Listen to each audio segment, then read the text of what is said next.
Olá, companheiros de aventura, tudo bem? Sejam bem-vindos a mais um Teorizando com Tsuki.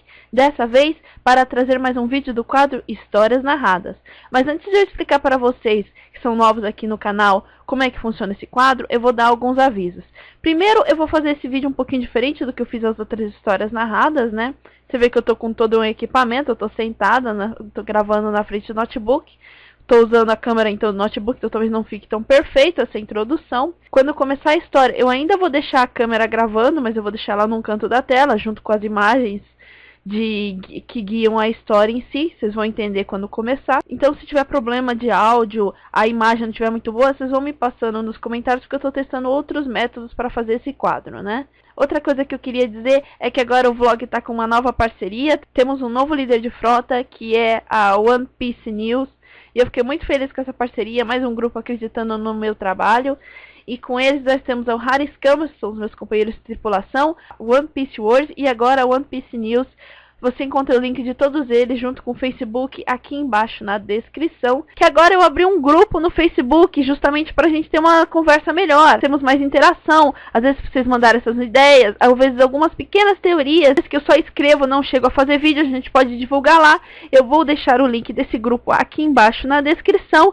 Além do Nihil-san, essa história também vai dedicada a Thiago Rodrigues, que ficou me aguentando a madrugada enquanto eu tentava consertar a história, mudando uma coisa ali, e dando a opinião dele sobre o que ele estava achando. Muito obrigado, Thiago Rodrigues. E vamos parar de enrolar e começar então esse vídeo. O que são histórias narradas? Muito bem, elas são histórias sobre o universo de One Piece escritas por mim. E elas se dividem em 3 categorias. As Little Pieces, que contam pequenos trechos da história que nós sabemos que aconteceram, mas que não foram contadas na história central. As Other Pieces, que são momentos que podem ou não ter acontecido, depende da interpretação de cada um, mas que são basicamente canônicas, né? Ou seja, segue a linha da história principal. E as All Pieces, que são qualquer coisa envolvendo o universo de One Piece, e o tempo não é determinado, pode ser no passado muito antigo, no futuro, e não necessariamente é algo que possa acontecer. Essa que eu trago para vocês aqui é uma Other Piece. Essa história eu escrevi como um agradecimento ao Nihil-san, o vlog do Nihil. Se vocês não conhecem o link, eu vou deixar aqui na descrição também. Que ele fez uma propaganda gratuita minha no canal dele, quando ele fez um vídeo com teorias sobre a origem do Sanji, né? E eu fiquei muito feliz, o vlog deu um boom depois dessa ajuda dele. Então, como retribuição, eu pedi para ele se eu podia escrever uma história sobre alguma coisa que ele queria muito que acontecesse em One Piece. Muito bem, então ele me passou a história. Eu demorei muito mais do que eu esperei, né? Eu demorei acho que praticamente um mês para conseguir terminar, porque foi uma ideia bem difícil de eu conseguir passar, assim, de uma forma de dificuldade de como organizar todo o enredo para que a ideia fosse bem passada. Então eu vou passar aqui para vocês. Esse não é tipo um vídeo para vocês ficarem necessariamente olhando para mim, né? Mas aquelas histórias para vocês estiverem lavando louça, estiverem dirigindo ou qualquer outra coisa, deixar ali passando, né? Mas enfim, né? Fiquem à vontade. Mas não tem como eu evitar parecer que eu estou lendo, porque eu estou lendo a história. Mas a melhor forma de vocês entenderem isso tudo que eu estou falando, ou como esse quadro funciona, é realmente começar a ouvir essa história, que se chama Esse Touro Verde Fosse. É um nome bem sugestivo e simples, né? Mas vamos começar com a história que vocês vão entender o seu objetivo. Era uma manhã fria e cinzenta. As ondas batiam com violência contra a costa. O vento parecia uivar contra os navios, fazendo-os balançar contra a força das ondas. Os mesmos ventos atingiam a face pálida e desgastada pelos anos de um grande homem, agora de aparência velha e cansada. As informações que estava por dar pareciam acentuar, por viés de preocupação e pesar, a idade que seu corpo já aparentava, mas que seu espírito lutava por esconder. Sengoku respirou fundo, desviando o olhar da janela, fechando-a no processo. Os ares raivosos e agitados que batiam contra os muros do quartel-general da Marinha naquela manhã soavam para ele como uma lembrança de como o mar pode ser cruel e indomável, capaz de levar consigo até as almas mais fortes num momento de fúria. Eu não consigo entender. O que raios passa pela cabeça de Sakatsuki para escolher alguém como ele, sentado à sua frente, do outro lado de uma mesa pequena e sem as incontáveis pilhas de papéis que sempre preencheram seus aposentos em seus anos de almirante de frota, estava uma velha companheira, mais do que isso, uma amiga. Eu te entendo, Tsuru, mas parece que os Guroseis tampouco foram contra a decisão. Os Guroseis o avaliam apenas por sua força? Eu ouvi os boatos. Mais do que isso, a vice-almirante engoliu em seco, como se tentasse esquecer uma imagem amarga em sua mente, seus lábios formando uma linha reta e severa. Eu ouvi a ação. Mas a força não é tudo, Sengoku. Você sabe disso. Experiência, maturidade, ele não possui nada disso. Alguém como ele não seria capaz de... Dom Quixote do Flamingo, recomeçou o ex-almirante, num tom mais frio do que o pretendido ao encontrar o olhar de sua companheira. Matou seu próprio pai com apenas 10 anos. Nico Robin conseguiu escapar de nós, tendo apenas 8 anos. É um grande erro subestimar alguém por sua tenra idade, o que ele ou ela pode ser capaz de fazer. E, no entanto, um simples observador diria que a vice-almirante seguia firme e implacável, mas alguém que realmente a conhecesse poderia notar a pequena inclinação de um sorriso junto às suas palavras. Mesmo que acredite que a idade não interfira em sua periculosidade, você nunca cogitou em atacar os netos de Garp quando eram apenas crianças. Você, mais do que ninguém, sabe o que tudo isso poderia ter evitado. O homem não pôde deixar de sorrir também, porém abertamente. Eu mentiria se dissesse que não imaginava que eles se tornariam uma grande ameaça no futuro. Mas, se possível, eu prefiro não julgar o destino de uma criança apenas pelo sangue que ela carrega. Seus olhos fecharam-se por um instante, lembrando-se de uma pequena criança loira, indefesa e chorosa, que lamentava a morte de seus pais e o rumo que seu irmão mais velho tomara. Mas eles são um caso diferente. Nunca fizeram nada alarmante em sua infância que nos desse verdadeiras razões para condená-los. Ele é diferente. A mulher, no entanto, não parecia convencida, não que esperasse realmente convencê-la a aceitar. Ele próprio tinha dúvida se conseguiria. Deu alguns passos para a frente e sentou-se em sua cadeira pensativo. Seus pais foram executados por piratas. Respondeu à pergunta silenciosa de sua companhia. Ele tinha por volta de 5 anos na época. Sua mãe era civil. E imagino que você conheça seu pai. Ao receber uma afirmação de cabeça sobre o conhecimento, seguiu. Ele sempre se orgulhou muito de seu garoto. E mesmo que não fosse o mais recomendável, começou a treiná-lo precocemente, sempre dizendo que seu filho era um gênio. Sorriu com nostalgia, lembrando-se daquela época, sentindo-se mais velho do que nunca, mas sua expressão logo passou uma de dor ao continuar seu relato. Mesmo com 5 anos, ele conseguiu matar um dos capitães. E com isso acabou sendo lançado ao mar. Então apenas pôde observar impotente a morte de seu pai. O mar realmente pode ser o mais implacável dos inimigos, você sabe.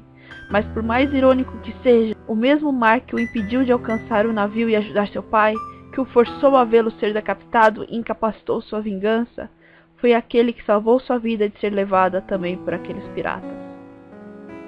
Ouvi dizer que ele conseguiu sobreviver devido aos cadáveres que flutuavam no mar. Conseguiu assim não se afogar e... acredito que você imagina o resto. Uma expressão de lamento e repulsa daquela forte companheira foi o suficiente para ele como resposta. Acabamos abrindo uma exceção ao seu recrutamento. Devíamos isso a seu pai. Ele tampouco possuía algum lugar para voltar.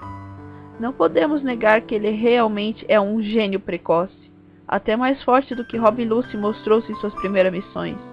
E, talvez, a mais cruel também. A conversa foi interrompida graças a uma batida na porta. Acredito que é hora de partir. Tsuru levantou-se. Um sorriso despreocupado assumiu o rosto do ex-almirante de frota, como se aquela conversa tensa nunca tivesse acontecido.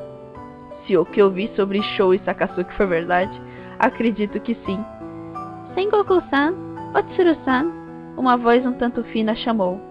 Entre, ordenou o inspetor. Era uma criança que parecia sequer perto de chegar à sua adolescência. No entanto, Possuía uma presença pesada e fria, numa clara expansão contínua de hack do rei, como se quisesse garantir que ninguém se atrevesse a ficar em sua presença. Usava o uniforme da marinha, de sua patente e um cachecol verde envolvendo seu pescoço, além de uma estranha máscara que cobria metade de sua face e terminava com 2 chifres sobre sua cabeça. Almirante Ryogokuyo cumprimentou o cortês Tsuru.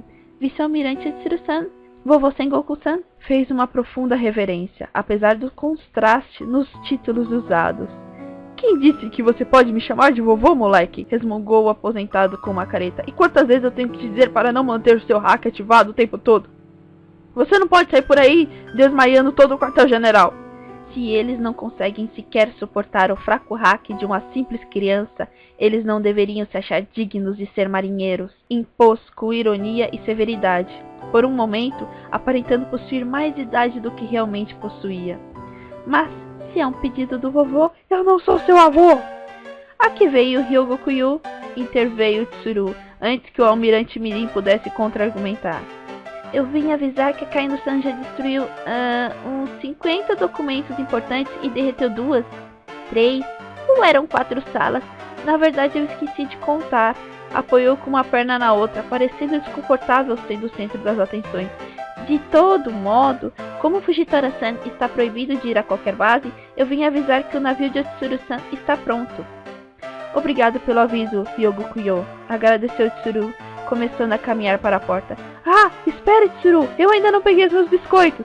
Sengoku começou a abrir gavetas e mais gavetas, pegando pacotes e pacotes de biscoitos de arroz e jogando numa bolsa branca. Eu dispenso a sua presença, mas cruzou os braços e esperou no batente da porta. Não seja cruel!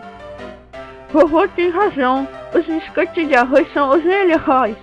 Numa velocidade impressionante, o pequeno havia se infiltrado próximo à mesa e pegado um dos pacotes para si. Ei, devolva isso e não me chame assim. Por que você só fala assim comigo, moleque? Não te vejo chamando Tsuru de vovó. O menino pareceu congelar por alguns instantes, observando com cuidado a vice-almirante que encarava ambos com um brilho assassino no olhar.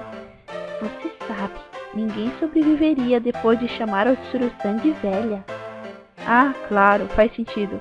Espere! Isso não te dá o direito de me chamar de vovô. Eu não tenho nenhuma família, Sengoku-san. Um tom tétrico tomou forma no lugar do infantil recém-utilizado. A marinha é tudo o que eu tenho. Por isso, eu tenho um grande apreço por você e a Kaino-san. Ele não mede meios para massacrar a corja pirata que infesta o mundo e mostrar a eles o poder da justiça absoluta.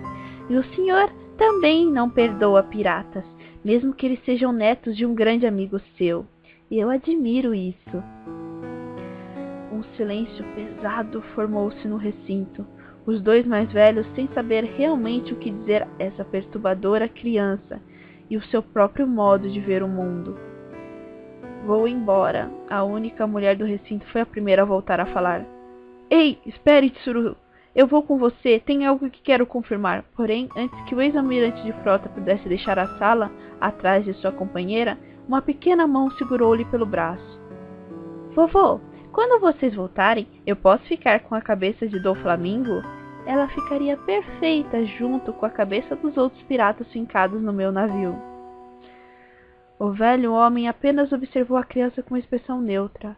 Era sobre isso que falava com Tsuru. Era um erro subestimar alguém por sua tenridade.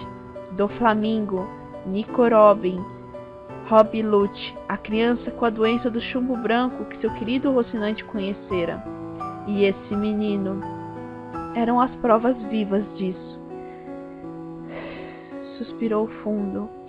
Não, você não pode, pôs com firmeza.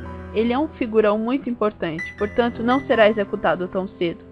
O pequeno almirante inflou as bochechas infantilmente, como se fosse uma criança qualquer a ter um pedido qualquer negado. Mas esse menino era tudo, menos uma criança qualquer. Vovô, é melhor você se apressar. Acho que o Tsuru-san já chegou no navio. Hã? Ah, droga! E com 2 pacotes em mãos, um na boca e a sua bolsa com mais alguns, um inspetor da marinha disparou pelos corredores em direção ao cais, sendo observado pelo novo almirante. Sengoku sentiu um grande alívio quando finalmente alcançou o barco que já havia zarpado. agradecendo como nunca o fato de ter se aposentado, e que esses dois novos almirantes loucos, Fujitora e Higyokuyo, simplesmente não eram mais problema seu. Fim da história. Como eu disse, talvez a imagem tenha tremulado um pouquinho aqui, eu vou ver como é que o áudio ficou também. Essa história, como eu disse, eu fiz para Nihil-san, que é uma coisa que ele gostaria muito que acontecesse, que fosse revelado que o novo almirante, o Touro Verde, que tem um nome muito difícil de falar em japonês, fosse uma criança, fosse um gênio. Eu, a princípio, fiquei muito desconcertada com essa ideia. Eu, pessoalmente, acredito que é uma coisa que não vai acontecer, mas em One Piece, eu acredito que em One Piece nada a gente pode falar, não, isso é impossível de acontecer. Então, eu achei um desafio bem interessante, bem difícil, mas bem interessante.